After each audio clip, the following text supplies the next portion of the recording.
Good day po muli mga kawoods. Welcome ulit dito kay 3M. Mga gawain na mawalang magawa. Mga kawoods, ang ating pong project ngayon ay gagawa po tayo ng um, tray.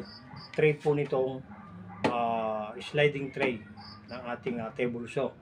Although may nabibili naman po, dangal lang, edi wala tayong budget. Ayun po, no?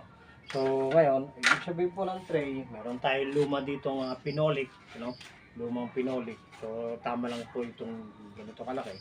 Ang ibig po sabihin nito ay ito po ay pag ibinaba natin yan. Ito po ay sliding.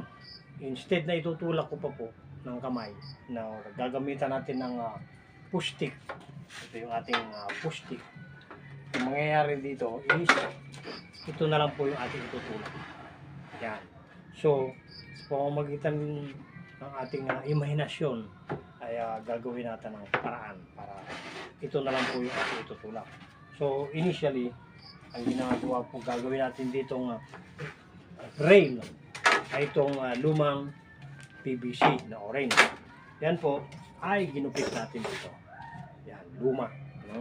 So, ito. So, ibig sabihin, ito po ay tinuwid natin. Gamit natin ay yung torch. At inipit natin ang bakal. So, may nagawa na tayong isa.